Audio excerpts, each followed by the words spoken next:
मैं राज्यसभा सांसद राघव चड्ढा जी से कुछ सवाल पूछना चाहता हूँ। राघव जी, आप बीजेपी से इतना डरते क्यों?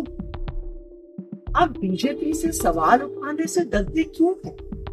आप मोदी जी से सवाल उठाने से डरते क्यों हैं? आज हमारा देश एक बहुत बड़े संकट से गुजर रहा है। आज हमारे देश के लोकतंत्र पर खतरा, आज हमारे देश के संविधान पर खतरा, आज हमारी आंखों के सामने इलेक्शन कमीशन का मिसयूज करके पश्चिम बंगाल का इलेक्शन चुराया जा रहा है, लेकिन आप उस पर सवाल नहीं उठा रहे, आप उस पर बोलने से डर रहे। हम सबने देखा किस तरह से दिल्ली में गलत तरीके से वोट काटे गए, बीजेपी के कार्यकर्ताओं ने गलत तरीके से वोट बनाए और बीजेपी इलेक्शन चुरा के ले गई। आज देश के सामने, देश के आम आदमी के सामने सबसे बड़ा संकट एलपीजी गैस सिलेंडर का है। आप तो बड़े आदमी हैं, राज्यसभा के सांसद हैं, हो सकता है आपको दिक्कत ना आती, लेकिन एक आम परिवार, एक छोटे से मकान में रहने वाला, एक कच्ची कॉलोनी में रहने वाला एक गैस सिलेंडर के कनेक्शन के परिवार को आज अपने बच्चों के लिए खाना बनाने में दिक्कत नहीं है। पिता सोच रहे हैं मैं काम पर जाऊं, दिहाड़ी लेकर आऊं, या लंबी लंबी लाइनों में खड़ा होकर गैस का सिलेंडर लेके आऊं कि कल मेरे बच्चों के लिए लंच बन सके। आज इस देश में हर इंसान को ये तय करना होगा कि क्या वो मोदी जी के साथ है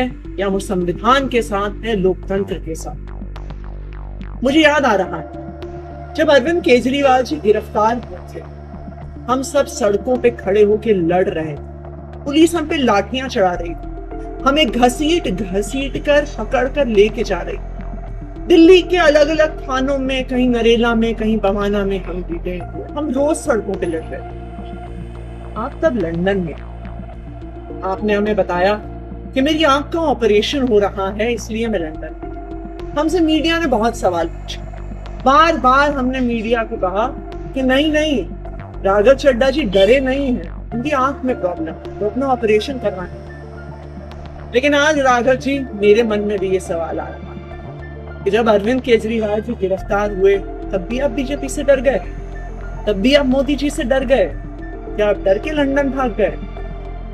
देखिए, हो सकता है कि आप मोदी जी से डरते, हो सकता है आप जेल जाने से डरते, लेकिन हम अरविंद केजरीवाल के सिपाही हैं। हम ना बीजेपी से डरते हैं, ना मोदी जी से डरते हैं, ना उनकी एजेंसी से डरते हैं, ना जेल जाने से डरते हैं। इसलिए हम इस देश के आम आदमी की आवाज उठाते आए हैं, इस देश के आम आदमी की आवाज उठाते रहेंगे, इस लोकतंत्र के लिए आवाज उठाते आए हैं, लोकतंत्र के लिए आवाज उठाते रहेंगे। राघव जी, मोदी जी से डरने से, बीजेपी से डरने से संविधान नहीं बचेगा, लोकतंत्र नहीं बचेगा। आज आपको यह तय करना है कि क्या आप संविधान के साथ हैं या मोदी जी के साथ।